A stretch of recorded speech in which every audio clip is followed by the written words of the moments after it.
All right, let's continue verse 49. Matthew 13, verse 49. So shall it be at the end of the world. The angels shall come forth and sever the wicked from among the just, and shall cast them into the furnace of fire. There shall be wailing and gnashing of teeth. I've told us already that gnashing of teeth uh, can also mean regret. So at the end of the world, the angels will come, the angels of the Lord will come and separate. The world we are living in, there is a deception that has been weaved into the system of this world, which is not in heaven. For example, every person in heaven, are you there? Heaven is, let me put it this way. Heaven is an environment that uh, only good can thrive. Heaven is configured in such a way that you can only successfully do good. If you want to do evil, you can't do it successfully. Nobody can succeed in doing evil in heaven. So, what makes heaven heaven is the programming, the configuration. That was why God spoke to Adam. He said, this of all the trees in this place, don't eat this one. This one is the tree of the knowledge of good and evil. Only eat from the tree of life. You see that? Tree of life is good. So there's another tree, good and evil. So God only wants them to stay in that good only reality, not good and evil reality. So in heaven, so the reality is good only. If you try to do evil in heaven, you can't succeed. Why? Because the configuration of that environment does not support that thing you want to do.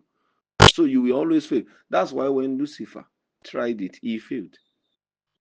And nobody had ever succeeded in doing evil in heaven. Because the configuration of that environment cannot allow it. Are we together? So when God told Adam to eat from only the tree of life, he was trying to bring the heaven reality to them such that the only thing that will be done in the garden will be good only.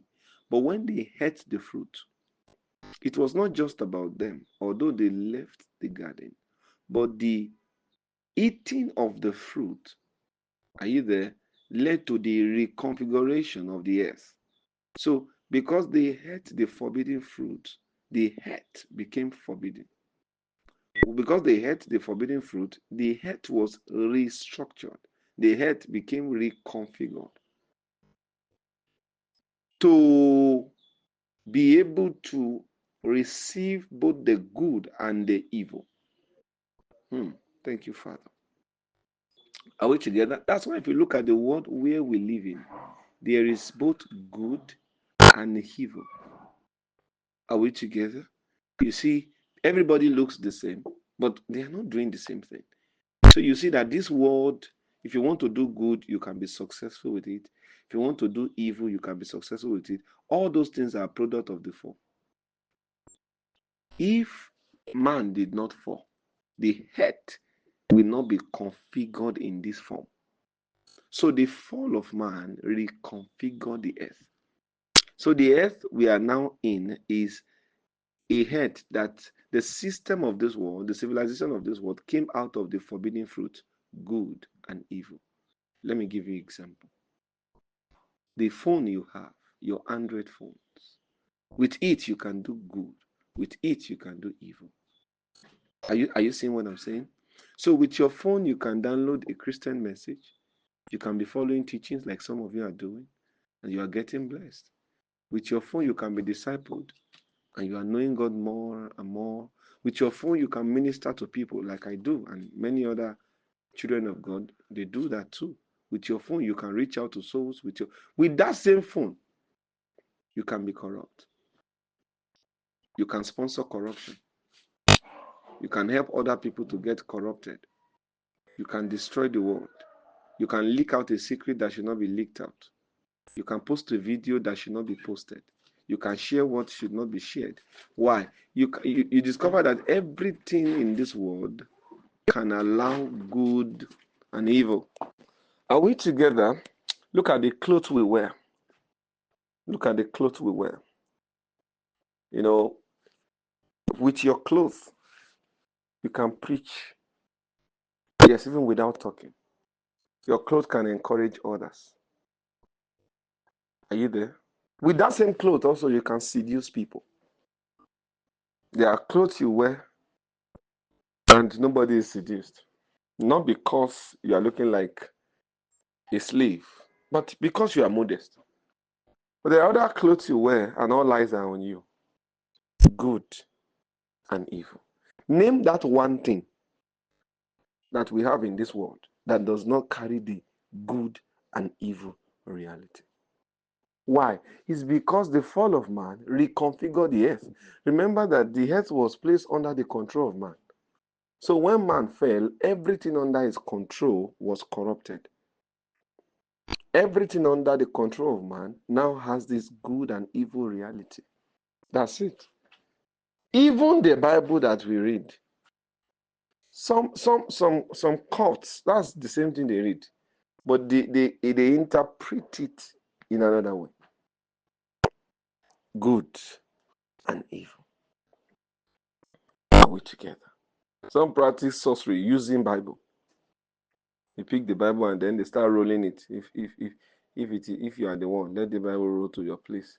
If you are the one, let it roll. Let it roll. Bible roll. Those things are witchcraft. It looks like a normal game, but it's witchcraft. Those things, they are wizardry. They are sorceries. Are we together? So there is nothing in this world that does not have the good and evil reality.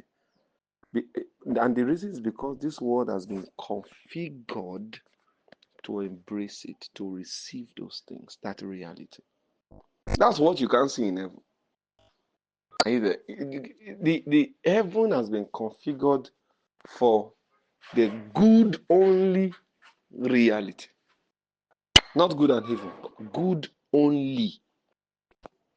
Even the food we eat, the food we eat can be good and evil. You can use the food to nourish yourself. And there are people that died because they ate something. Still food, good and evil. But in heaven, heaven has been reconfigured, or heaven has been configured, to only, you understand? Heaven has been configured to only support good. So if you try to do evil there, it won't work out. But on earth, this earth has been configured after the order of the forbidden fruit. Remember, the forbidden fruit is the knowledge of good and evil, meaning knowledge of good and evil means we will help you to know good. And in addition to that, we will also teach you evil. So it's a mixture, good, evil. So you can see a man that will do good today, will do evil tomorrow. And you get to a point where you don't even know what the man will do because it keeps changing like a chameleon. That's a good and evil reality. Everybody looks the same, but you may be surprised to discover that that man that used to come to fellowship is the kidnapper they have been looking for. It's the day they catch him that we don't know. This man is very nice, always greeting people. He even gives to the poor. And my God, yes, it's because the system of this world has been reconfigured to keep these two opposite reality running side by side. In heaven, two opposite realities they can't survive. It has to be good. So when we speak of heaven on earth experience, we are saying that a child of God can come into that reality where He does only good. That's why the Bible calls God the Father of light, in whom there is no variableness. God is the Father of light, in whom there is no variableness, meaning that God is the Father of light. No variableness means He doesn't change. He's not good and evil. He is good only. He is good only. It doesn't matter how you judge what God is doing. If it is really God that is doing it, doesn't matter the pain it causes you, it is still good, because He is in that good only reality. Are we together? Thank you, Father. We give you praise.